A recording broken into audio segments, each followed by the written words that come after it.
Bismillahirrahmanirrahim. Assalamu alaikum, my dear students.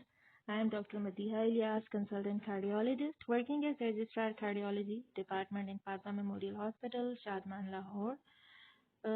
इससे पहले हम लोगों ने ईसीटी का एक फर्स्ट लेसन कंडक्ट कराया था और उसकी वीडियो रादर ऑडियो मैंने शेयर की थी एंड होप सो आप लोगों ने उसको देखा होगा और बहुत फ़ायदा भी हासिल किया होगा। नेक्स्ट वो एक बेसिक ईसीटी कॉन्सेप्ट्स के लिए थी वीडियो और अब हम one by one wave by wave हम ईसीटी को अंडरस्टैंड करेंगे। हर वेव की अपनी नॉर्मेलिटीज एंड एबनॉर्मेलिटीज को डिस्कस करेंगे। तो फर्स्ट ऑफ ऑल आज हम लोग जो वेव पढ़ेंगे वो है पी वेव और उसकी क्या नॉर्मल चीज़ें हैं और क्या एबनॉर्मल चीज़ें हैं। अच्छा जी, पी वेव बनती क्यों है ये तो सबको पता है कि ये जो फर्स्ट पॉजिटिव डिफ्लेक्शन है ईसीटी पे उसको हम पी वेव कहते हैं और ये एट्रियल डीपोलराइजेशन की वजह से होती है। इसकी जो नॉर्मल ड्यूरेशन होती है वो 3 स्मॉल स्क्वायर से कम होनी चाहिए या फिर 120 मिलीसेकंड से कम होनी चाहिए। ठीक है जी। और पी वेव क्यों जनरेट होती है जी? पी वेव जब भी ऐसे नोड से करंट जनरेट होगा वो एट्रिया को डीपोलराइज करते हुए एबी नोड की तरफ जाएगा यानी टुवर्ड्स पॉजिटिव एंड जाएगा तो एक पॉजिटिव डिफ्लेक्शन ईसीडी पे बनती है जिसको हम पी वेव कहते हैं। अच्छा जी, ये स्लाइड बहुत इम्पोर्टेंट है, थोड़ी सी बिजी स्लाइड है लेकिन इसकी एक एक चीज़ बहुत इम्पोर्टेंट चीज़ है। मॉर्फोलॉजी की बात करें तो पी वेव का जो कंटूर है या उसकी शेप है वो बिल्कुल स्मूथ होनी चाहिए, उसमें किसी भी तरह की कोई इंडेंटेशन या कोई स्लर नहीं होनी चाहिए। और जो पी वेव है वो नॉर्मली लीड 2 के अंदर मोनोफेजिक होती है यानी कि सारी की सारी पी वेव सिर्फ बेसलाइन से ऊपर ही होगी, वो नीचे या इन्वर्टेड नहीं होगी। और लीड V1 के अंदर जो नॉर्मल पी वेव है वो बायफेजिक होती है यानी उसका एक कंपोनेंट बेसलाइन से ऊपर होता है और दूसरा कंपोनेंट बेसलाइन के नीचे होता है। एक्सिस की बात करें तो पी वेव का जो नॉर्मल एक्सिस है वो 0 डिग्री से प्लस 75 डिग्री तक होता है और जो पी वेव है वो लीड 1 और 2 के अंदर नॉर्मली अपराइट होनी चाहिए और एवीआर के अंदर वो नॉर्मली ही इन्वर्टेड होती है। अच्छा जी, और ड्यूरेशन या उसकी विड्थ पी वेव को नॉर्मली 3 स्मॉल स्क्वायर से छोटा होना चाहिए। और एम्पलीट्यूड या उसकी हाइट की बात करें तो लिंब लीड्स में जो नॉर्मल एम्पलीट्यूड है वो लेस देन 2.5 मिलीमीटर या लेस देन 2.5 स्मॉल स्क्वायर्स होता है और प्रिकॉर्डी लीड्स के अंदर उसका normal amplitude less than 1.5 millimetre होता है। अगर हमने कोई एट्रिया की एबनॉर्मेलिटीज देखनी है तो हम किन लीड्स को फोकस करेंगे? हम लीड 2, 3 और एवीएफ को फोकस करेंगे और लीड V1 को फोकस करेंगे। अच्छा जी, अब के पी वेव की वेव फॉर्म बनती कैसे है? एक्चुअली पी वेव को हम 3 पार्ट्स में डिवाइड करते हैं। जो फर्स्ट पार्ट होता है वो राइट एट्रियल डीपोलराइजेशन को शो करता है। जो सेकंड पार्ट होता है या पहले थर्ड पार्ट की बात कर लेते हैं। जो थर्ड पार्ट होता है वो एलए के डीपोलराइजेशन को शो करता है और इन दोनों के बीच वाला जो हिस्सा है वो आरए और एलए दोनों की डीपोलराइजेशन का कॉम्बिनेशन होता है। ठीक है, क्योंकि पहले आरए डीपोलराइज होता है और फिर एलए डीपोलराइज होता है ना, इसलिए जो फर्स्ट कंपोनेंट है वो आरए की डीपोलराइजेशन को शो करता है और सेकंड कंपोनेंट एलए की डीपोलराइजेशन को शो करता है। लीड 2 के अंदर चूंकि इनकी डीपोलराइजेशन दोनों एट्रिया की सेम डायरेक्शन में होती है इसलिए ये मोनोफेजिक होती है।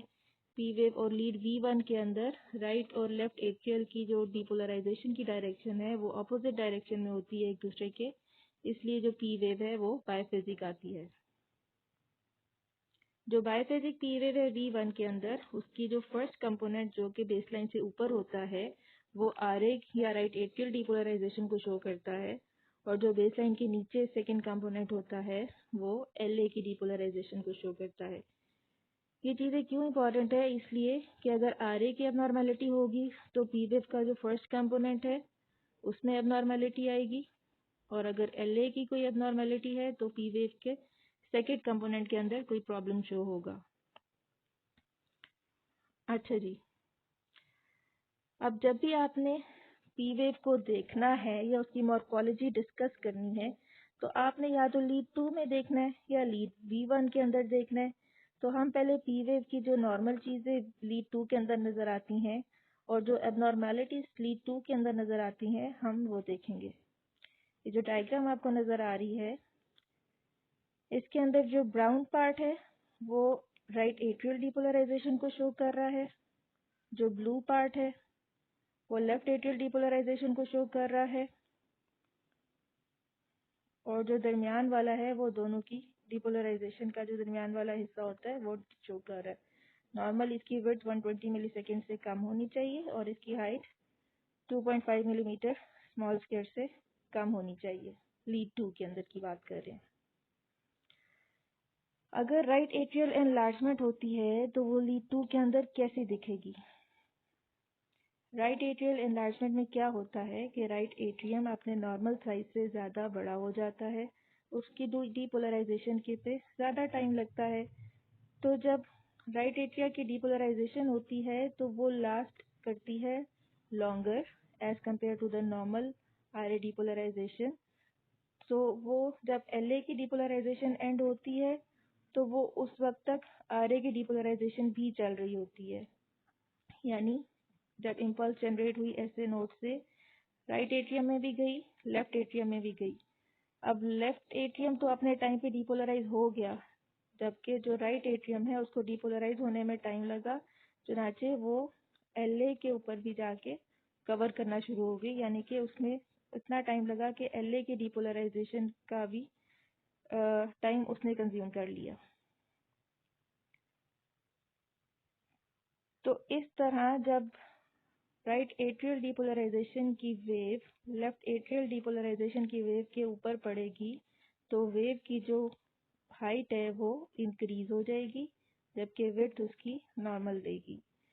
तो जब उसकी हाइट 2.5 मिलीमीटर से ज़्यादा हो जाएगी या 2.5 स्मॉल स्क्वायर से ज़्यादा हो जाएगी और उसकी विड्थ नॉर्मल ही रहेगी, यानी कि लेस देन 120 मिलीसेकेंड, तो उसको हम पी पल्मोनल कहते हैं और वो आरए की या फिर राइट एट्रियम की डीपोलराइज हाइपरट्रॉफी को या एनलार्जमेंट को शो करता है।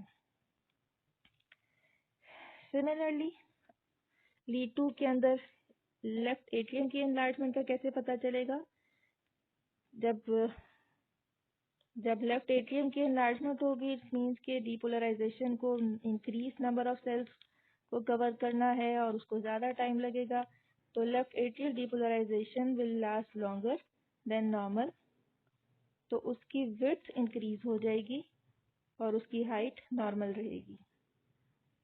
तो अगर आपके पास ऐसी वेव है जिसकी विड्थ 2.5 स्मॉल स्क्वायर से ज़्यादा है और उसकी हाइट 2.5 स्मॉल स्क्वायर या नॉर्मल से कम है या नॉर्मल है, तो दैट इज पी माइट्रेल या वो एलए एनलार्जमेंट की वजह से आती है। बाज़ात ऐसा होता है कि जब एलए एनलार्जमेंट होती है तो पी वेव के अंदर एक नॉच सी नज़र आती है जो कि नॉर्मली 1 स्मॉल स्क्वायर की इक्वल होनी चाहिए, जिसको हम एम शेप कहते हैं और उसको हम पी माइट्रेल कहते हैं। ये भी एलए एनलार्जमेंट को शो करती है। अच्छा जी, ये तो हमने देख लिया कि एलए एनलार्जमेंट और आरए एनलार्जमेंट लीड 2 के अंदर कैसी दिखती है। अब हम लीड V1 की बात करेंगे। हमने पहले आपको बताया कि V1 में जो पी वेव है वो नॉर्मली बाइफेजिक होती है, जैसे कि इस डायग्राम में आपको नज़र आ रहा है कि एक जो उसका कंपोनेंट है वो बेसलाइन से ऊपर होता है और दूसरा कंपोनेंट उसका बेसलाइन से नीचे होता है। जो फर्स्ट कंपोनेंट है वो आरए की डीपोलराइजेशन को शो करता है और जो सेकंड कंपोनेंट है वो एलए की डीपोलराइजेशन को शो करता है। अब अंडरस्टूड सी बात है, जब आरए एनलार्जमेंट होगी इन तो लीड V1 के अंदर फर्स्ट कंपोनेंट आपका इंक्रीज हो जाएगा हाइट में, यानी कि उसकी नॉर्मल हाइट 1.5 मिलीमीटर होती है प्रिकॉर्डियल लीड्स में, तो उसकी हाइट 1.5 मिलीमीटर से ज़्यादा हो जाएगी। इसका मतलब है कि it shows RA enlargement. Similarly जैसा कि लीड V1 में पी वेव का जो सेकंड कंपोनेंट होता है वो एलए की डीपोलराइजेशन को शो करता है और जब एलए की एनलार्जमेंट हो जाएगी तो उसका सेकंड कंपोनेंट वाइड हो जाएगा, वो 1 स्मॉल स्क्वायर से ज़्यादा वाइड हो जाएगा और उसकी डेप्थ भी वन स्मॉल स्क्वायर से ज़्यादा हो जाएगी। अगर तो उसका जो सेकंड कंपोनेंट है that is wider and that is deeper, तो वो शो करता है लेफ्ट एट्रियल एनलार्जमेंट को। और अगर दोनों एट्रिया की एनलार्जमेंट है तो हमारे पास दोनों कंपोनेंट्स एनलार्ज हो जाएंगे, जैसा कि इस डायग्राम में शो हुआ है। ये डायग्राम इस पूरी प्रेजेंटेशन की समरी है। जैसा कि अगर आप स्टार्ट से देखें, लीड 2 और V1 में हमने पी वेव को देखना होता है। नॉर्मल पी वेव लीड 2 के अंदर मोनोफेजिक होती है और V1 के अंदर बायफेजिक होती है। राइट एट्रियल एनलार्जमेंट होगी तो लीड 2 के अंदर पी वेव टॉल हो जाएगी और V1 के अंदर सिर्फ उसका फर्स्ट कंपोनेंट टॉल होगा। और अगर लेफ्ट एट्रियल एनलार्जमेंट होगी तो लीड 2 के अंदर पी नॉस्ट हो जाएगी और उसकी विड्थ 2.5 स्मॉल स्क्वायर से ज़्यादा हो जाएगी और लीड V1 के अंदर सेकंड कंपोनेंट जो है वो ब्रॉड हो जाएगा और डीप हो जाएगा। और अगर RA और LA की दोनों की एनलार्जमेंट है तो ये जो दोनों फाइंडिंग्स हैं ये दोनों मिक्स होके आएंगी, यानी लीड 2 के अंदर जो पी वेव है वो टॉल भी होगी और ब्रॉड भी होगी और नॉच्ड भी होगी। और V1 के अंदर फर्स्ट कंपोनेंट भी एनलार्ज होगा और सेकंड कंपोनेंट भी एनलार्ज होगा, तो हमें पता चल जाएगा कि दोनों एट्रिया की एनलार्जमेंट है। अच्छा जी, ये तो हो गई पी वेव की बातें और कुछ और एबनॉर्मेलिटीज जो हम पी वेव के अंदर देख सकते हैं। एक तो बता दिया कि अगर लेफ्ट एट्रियल एनलार्जमेंट की जो पी वेव है उसको हम पी माइट्रल कहते हैं या बायफिड पी वेव उसको कहते हैं। अगर राइट एट्रियल एनलार्जमेंट की वजह से जो पी वेव आती है उसे हम पी पल्मोनल कहते हैं या पीक्ड पी वेव कहते हैं। और बाज़ औक़ात ऐसा होता है कि पी वेव इन्वर्जन भी हमें कुछ एबनॉर्मल रिदम्स में मिलती है, जैसा कि ectopic atrial and junctional rhythm, या फिर हमें पी वेव की मॉर्फोलॉजी हर क्यूआरएस कॉम्प्लेक्स से पहले डिफरेंट मिलती है और वो होता है मल्टीफोकल एट्रियल रिदम्स में। अच्छा जी, अब फर्दर मेरे पास कुछ ईसीजी की डायग्राम्स हैं या ईसीजी की स्ट्रिप्स हैं जिसके अंदर मैं आपको शो करूंगी कि कौन सी वेव एबनॉर्मल वेव्स कौन कौन सी होती हैं। अब यहाँ पर आप क्यूआरएस कॉम्प्लेक्स से पहले वाली पी वेव देख सकते हो जो कि 2.5 स्मॉल स्क्वायर से ज़्यादा ब्रॉड है और इतनी टॉल नहीं है और बायफिड है। तो ये पी माइट्रल है जो कि एलए की एनलार्जमेंट को शो करती है। Then in this ECG strip you can see कि जो पी वेव है वो ब्रॉड नहीं है, नैरो बेस्ड है, लेकिन वो टॉल है, मोर देन 2.5 स्मॉल स्क्वायर। तो इस तरह की जो पी वेव है उसको हम पी पल्मोनल कहते हैं और ये राइट एट्रियल एनलार्जमेंट को शो करती है। अच्छा जी, फिर हमने आपको बताया था कि पी वेव इन्वर्टेड भी हो सकती हैं किसी एरिथमिया में। तो यहाँ पर आपको पी वेव इन्वर्टेड नज़र आ रही है जो कि जंक्शनल रिदम को शो करती है। जंक्शनल रिदम हम कब कहेंगे? जब हमारा पी आर इंटरवल 120 मिलीसेकंड से कम होगा और पी इन्वर्टेड होगी तो उसे हम जंक्शनल एक्टोपिक रिदम कहेंगे। और अगर हमारी पी वेव इन्वर्जन तो है लेकिन जो पी आर इंटरवल है वो 120 मिलीसेकंड से ज़्यादा है तो उसे हम एक्टोपिक एट्रियल रिदम कहेंगे। फिर कुछ ऐसे एरिथमियाज होते हैं जिसके अंदर हर क्यूआरएस कॉम्प्लेक्स से पहले पी वेव तो आती है लेकिन उन सब की मॉर्फोलॉजी सेम नहीं होती, जैसे कि इस वाली स्ट्रिप में आपको नज़र आ रहा है कि पहले क्यूआरएस कॉम्प्लेक्स में पी वेव बायफेजिक सी है, अगले क्यूआरएस कॉम्प्लेक्स में जो पी वेव है वो पी के अंदर ही मर्ज हो गई है, उससे अगले क्यूआरएस कॉम्प्लेक्स में पी वेव लो वोल्टेज है, उससे अगले कॉम्प्लेक्स के अंदर पी वेव नॉर्मल साइज है लेकिन बायफिड है। तो ये जो मल्टीफोकल सी पी वेव्स होती हैं जो एट्रिया के डिफरेंट फोकाई से निकल रही होती हैं, उसकी वजह से जो रिदम आता है उसे हम मल्टीफोकल एट्रियल रिदम कहते हैं। और अगर इस मल्टीफोकल एट्रियल रिदम का जो रेट है वो 100 से ज़्यादा हो जाए तो हम उसे क्या कहते हैं? Multifocal atrial tachycardia.